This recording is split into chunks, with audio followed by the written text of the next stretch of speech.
Yo, what up, man? It's your boy Chris. If you checking in, man, Mike P versus Daylyt. Finally dropped, man, about 42 hours too late. So shout out to URL for the real nigga time. You know what I'm saying? A lot of niggas pissed off on Friday. A couple niggas I know called out of work. Niggas literally called out of work, bruh. Niggas was on Facebook like I took the day off to watch the battle. Niggas canceled dates. Friday night dates with chicks. Niggas canceled dates for Mike P. Only to wake up and it was no Mike P and Daylyt. Shit was crazy, man, but shout out to URL for finally dropping the battle. Y'all niggas felt like it lived up to expectations. Me, man, I get a battle probably a 7.5 out of 10. It was kind of long, though. I ain't gonna front. We're gonna get into Daylyt second round, too. It was kind of long. I'm not gonna really break down the bars. This battle had crazy amount of bars, you know what I'm saying? I wish CJ City was still doing a bar for bar breakdown, because this would be a dope battle to do that. So I'm not gonna go over all the bars. I'm just going to tell you who I think won the battle, man. I'm going to keep it a G. First round, man, Daylyt comes out. He kind of comes with the angle like he created the PG, I guess, system for URL. I don't really know where Daylyt was going with that. I'm going to be honest with you. When I did his Untold Truth, Daylyt is always acting like he created something. He created the Suns. He created the Slow It Down. He created the Stop Pause. You hear him always say that he created something. You know, I think he even said he created innuendo and a whole bunch of other shit that you hear Daylyt say he created. So when he was in this round one saying he created the PG system and he created a world for Mike P to live in, that was pretty much his angle in the first round. That's why he mentioned the trailer part and saying, you know, all my children was on the trailer, basically saying all these niggas are PGs and they're all my children. So that was a nice line. Even though I didn't really know where he was going with the angle, it still ended with a nice punchline. He put the ski mask on. I definitely felt like the bars could have been better. You know, he was talking about when he was on URL before versus Swave and how niggas said he wouldn't be back to URL and how he was only getting 500 the first time and how he tripled his pay and now he's getting 2G and all that and he kissed the floor. He had a couple little slight stumbles, nothing crazy. It was a decent first round for Daylyt. Mike P first round, I like the way he started, man, by saying you done battled on all these leagues and basically welcome to your first battle that counts. Because a lot of niggas be like, it only counts if it's on URL. I like the opening line by Mike P. Just to be honest with you, man, Mike P, to me, just had a more consistent first round than Daylyt did. I like the, what was it, the Veterans Day bar he had was also nice. I said fuck reactions, but if they let him in Day, the name remains on the chest. It's a Letterman's Day, you better win Day. Cause if you can't serve a young soldier, how you gonna march with the Veterans Day? But it's your day. But it's your day. He had some other nice bars in his round and he ended like, I'ma show niggas how to get a paid vacation to take a day off or whatever. I don't know if niggas caught that to end his first round, but that was a nice bar he had too. Overall, man, he was just more consistent in the first round. I gave Mike P the first.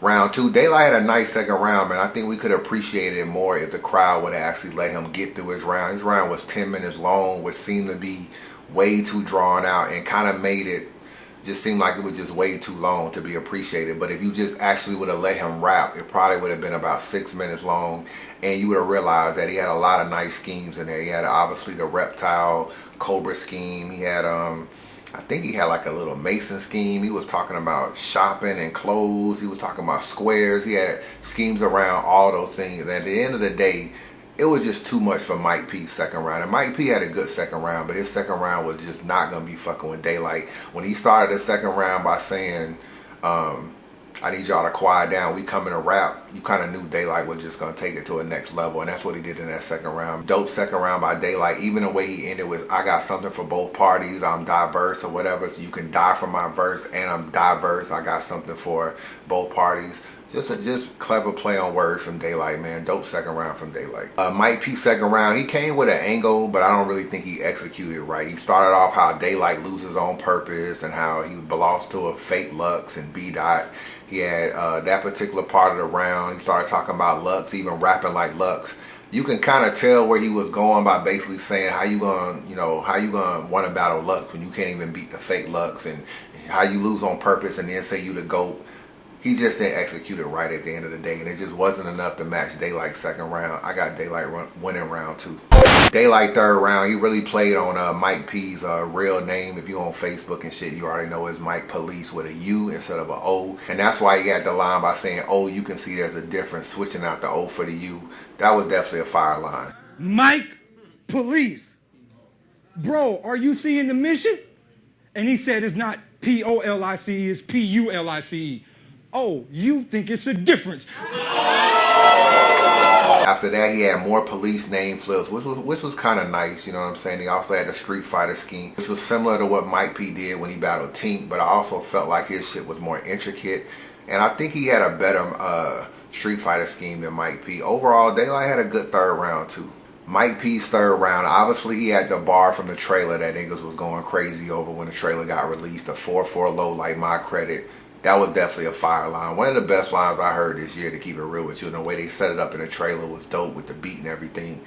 The reason why I like Mike P a little bit more than Daylyt in this third round is because I like the angle he took. This is the angle Mike P took in the third. He basically took that, just a simple angle of, you did all these things to get to the top. You trolled your way to the top of battle rap and all this kind of stuff by basically not beating people, playing around, bullshitting, and having some good battles, having some bad battles, trolled your way to the top. Then you always talked about how you gonna battle Lux, you gonna get the URL, you gonna battle Lux and all this kind of stuff. Only to say that you got all the way to URL and just got the Mike P at the end of the day. That's kind of like what his angle was, by saying you really haven't accomplished what you say you accomplished, you haven't achieved what you say you achieved. We really want that rich dollars, Daylyt back, and you ain't been that rich dollars, Daylyt. You claim you be killing niggas, you really don't be killing niggas, and you did all of this. How you talk about you to go only to get the URL, and I'm the nigga that you see on URL, not Lux. I actually like that angle, man. I actually was feeling Mike P's third round more than Daylyt. I know Daylyt had a Street Fighter skit. It was intricate. The Blanca shit, the slaps and all that stuff. All that was fire. But sometimes when I watch a battle, I be looking at it like, you got bars and you got angles. And to me, you can probably look at it, you can say it was a lot of bars in Daylight's third round. But Mike P to me took a better angle. And sometimes when you look at a battle, it's not really just who has the better bars all the time. You know, a lot of people that you talk to in battle rap will tell you battle rap is just about angles at the end of the day. Like, you gotta have bars, don't get me wrong, but if you got a dope angle, you can beat somebody even if you don't outbar them. And that's why I feel like with Mike P's third, I don't feel like he outbarred Daylyt in the third, but I do like his angle a little bit more, and that's why I gave him the third round. I keep it real with you, I don't like the way he ended the third. I don't think he choked. It just kind of seemed like, you know, when the crowd ain't really fucking with you and you be like, I might go into another bar, but then you just be like, fuck it, and you just say time or whatever. It was kind of that kind of ending. It wasn't really like, oh, I forgot my bar, let me just do a Sue Surf jersey and end it. It was kind of like, you know, he wasn't really getting a lot of crowd reaction in third. After the credits score low, I felt like they was sleeping on a lot of Mike P shit in the third round. He wasn't getting really no reaction towards probably the last third of his second round. He was barely getting no reaction, even though he had a good third round. And I just think he just wanted to end it because he wasn't really getting no love. But I was looking at his round, I was like, I fuck with his round, man. He was attacking Daylight's wife in a car accident and everything. Fuck it, man. I might have been a minority, my nigga. Mike P 2-1, man. I got Mike P winning this battle 2-1. There's always a lot of talk, man, like who will win between Lux and Daylyt, and I always go with Lux. I really don't understand why niggas think Daylyt will beat Lux, because to me, the #1 difference between Lux and Daylyt is too indirect, man. When you look at Lux, he's gonna break you down. He's gonna take every fiber of your being and he's gonna pretty much transcribe it to paper, and he's gonna break you down. Doing like Street Fighter schemes, doing Mortal Kombat schemes like he did with Chilla Jones, that kind of shit will never beat Lux. It's too indirect. The bars can go for anybody. When you compare them to what Lux and like niggas like B-Dot, there's one reason why even if Daylyt had wrote, I tell niggas this all the time, had Daylyt even wrote, I don't even think he still would have beat B-Dot, because B-Dot was just so direct that's not even Daylight's style. He always has a bunch of random stuff that can go for everybody. He was kind of direct in this battle, you know what I'm saying? But he still had his indirect moments, and I felt like Mike P had a battle that was specific for Daylyt. And that's one of the things I feel like if him and Lux battle, yeah, he can rap with Lux, but I always tell you, man, rapping versus angles, and Lux is going to have the angles, and he's going to actually have a battle that's strategic for Daylyt. Daylyt will have a little bit of that too, but I don't think he's going to come with 3 rounds like Lux will, and that's why I got Lux pretty much winning the battle easy if they have a battle. Unbiased review, man. Mike P 2-1, man. Holla at your boy.